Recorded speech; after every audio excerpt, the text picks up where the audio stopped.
supernatural African sun martial artist emerges where man has unnaturally made hell his destiny. We are at the point of no moral return or worth. When the society becomes so pathetically depraved and cowardly that it is not worth helping anyone out. It is revolting to think that these cowards actually think even for a moment that they can make heaven out of this floating shithole where it rains piss called Earth. Certainly playing stupid and using mental health and law enforcement to enforce social norms that are completely insane and to claim the most sane and insightful people are insane is a part of it. Women being the disgusting product of inferior scum breeding with airheads, whores, when they are at their most attractive means that there aren't exactly Virgin Marys or angels walking around. Man slips into an ultra-depraved state of denial that makes Germans in World War II seem like the most kind and aware people in history. To think that people teach their daughters to value a financially stable mate where only vile, spiritually worth nothing scum achieve this is evil. Where men shrug off evil as if it is no big deal and accept it. When man realized the necessity of truly trying to naturally find out why we are here and what God wants, he was far superior to these nerds. Nerds that use religion out of patheticness, mind you, to control social life. Only telling the martial arts truths can we see the true colors of these shallow demons. Only then do we spear their fake image and reduce them to demons in hell and not sickos pretending they are good. Spirit. Spirit. Reduced because the only semblance of humanity in the cowardly sickos, the survivors that are left, quote unquote, is in the imitation of my martial arts ancestors years later when only stories remain. Certainly the sun gate closes after I die, and I have no power over that. One can make a strong argument to say the very least that people should always hear, that people from now on should always wear black and red and openly display their true demon nature. So if the few who desire heaven strike before my death, they can have some peace of mind and not be confused by the psychological construct, as they are killed by lying, oh, he needs mental health for stating the obvious type of non-warrior sickos. Think what life and people, mind, body, soul, and spirit, and what attractive women might have been, could have been. And one must be disgusted at the thought of thinking you are in love with one of the same survivors. Now think the kids who are conditioned to believe that this kind of love is possible. We are the same people, the same human race, who say that you know who your friends are in a time of need. A friend in need is a friend indeed, quote unquote. And yet people wonder why God tests us. It is because of the test that we can see the true colors of who stands with Pharaoh, who doesn't, and why. Are they a friend of God's? Hardly. When God's Son calls out to them on his behalf, God's only begotten Son. What does the story of Abraham and Isaac tell us? Isaac and Jacob, whatever it was, I'm not a Christian. They are liars. They are lukewarm. They are selfish. They are the scum that even when given over 2 billion people propound a story of martyrs and teach conformity and not to be a martyr. Not how to be a martyr or martyrdom.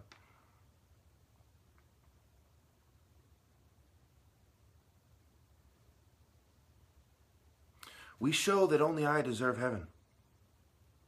Worked hard, but for who? If it happens to benefit the righteous, is this the spirit? No. I do not take pleasure in saying this.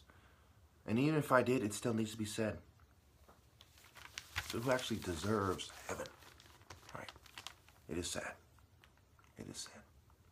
An argument can be made for my immediate family, perhaps, But was there that same intense loyalty to God? Not quite. It's rather unfortunate. People became lesser forms of life, and I can forgive them on account of all that they've done for me. But everyone else's disrespect, everyone else's lack of loyalty to God is so appalling, I don't even know where to begin to express my resentment. People becoming lesser forms of life, ants, dogs, etc., as the transcendent hero leaves them to their alien, quote-unquote, technology and animal world. They become like animals that are only focused on how they can improve their lives in this world. If technology is applied, it is for that purpose.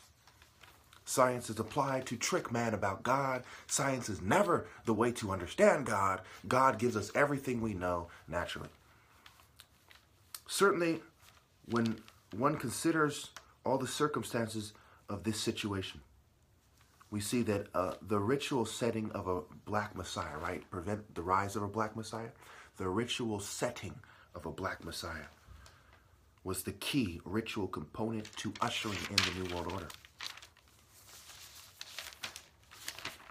It was women's collective presence that wasted my time perhaps the most. As I saw pieces of the ideal woman, or even just a suitable helper that never existed, confusing me about the idea that maybe she's out there somewhere. She wasn't. No other martial artist but me. Okay, so there's no other martial artist but me.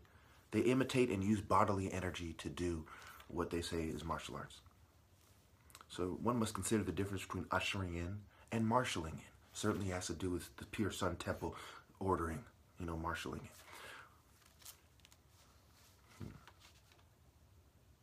So when we talk about what would you do in this situation? What would you do if God called you to action? We see that people tend to slip into a mind of tough talk. Well, I would do this, I would do this.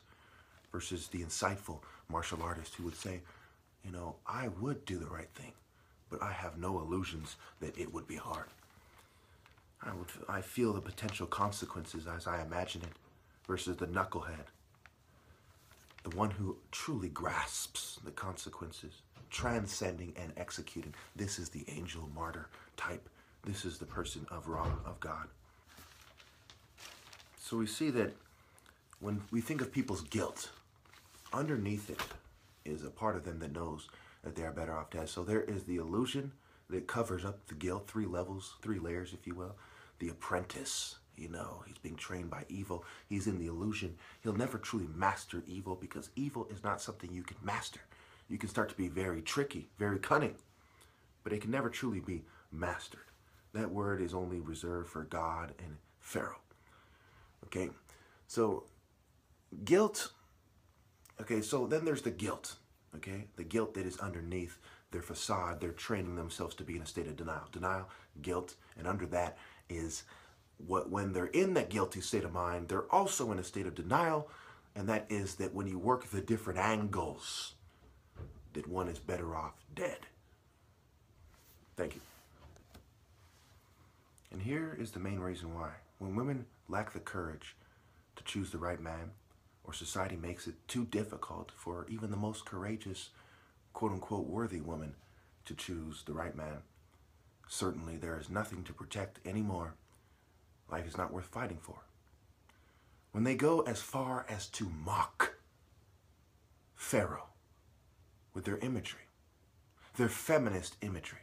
Here we have Pink, the fixation on the female energy, void of the Spirit of God. And it says, fight like a girl. Fight like a girl. As if it is superior to fighting as the top martial artist in the Spirit of God. This whore has rode the beast, is drunk off the blood of the saints, so to speak. And here she is saying, fight like somebody possessed with evil, with no respect for the divine martial arts structure, if you cannot even see that Pharaoh is the ideal man and why that is. How far gone are you? Yes, you are fighting like a girl. You're on some bitch shit. A little girl who hasn't honed her senses to understand what a respectable man is. A little baby girl who's just curious. What is going on? And feel good. Goo goo gaga, goo goo gaga, goo goo gaga, goo goo, because I'm a bitch. Because I'm a bitch. That's where you're at. Fight like a girl. Even together, woman could not fight like one man loyal to God. They performed like a prostitute for a greasy, soulless, empty vessel, for a geek made fat and warthoggish, like the leader of the Harkonnen in Dune or something, like a sniveling, less than unworthy, more than despicable, just altogether revolting, disgusting, evil. This is what you train your daughter to value. I tell you the truth, I would rather have my daughter be tortured to death than to willingly lay with one of these earthlings. Cowards that have chosen the devil on every level, past, present, and future. These are the survivors who sold their soul out of cowardice instead of facing death when we all die. Nothing could be more despicable to a creator who gives life and takes it away. He gave life to these despicable scum so they could defy him. They can be seen as nothing more than animals, nothing more than life forms in the background. There for me to step on their heads as I make my way to heaven, but certainly there comes a point where I must fly away because they are so low to the ground. These serpents, these ground-crawling demons. Of course, there is no hope for them. If I cannot transform them, what makes you think that the next generation has hope? Even if I had a kid, he'll be dealing with pure evil worms that demand that you do it their way. When you do it the devil way, you don't come to God. You do it God's way or you don't go to heaven. And when you die, are you feeling the same level of consciousness or is it different? These people don't even understand that even if there wasn't a God, it is better to die in a state of honor than to surrender your kids to this kind of despicable, less than boy type of filth. And these stupid harlots that celebrate them and then pretend that people like me didn't exist while they create the movement called feminism and pretend that they are, that dress up like men. Dress up like men. You aren't a man because you couldn't teach women to value a man. You taught them cowardice and to fight like a little whiny, sniveling baby brat bitch. Fight like a girl. That's where I'll end it. The whole world fought like a girl while I fought with the Spirit of God. And they all have paid the price.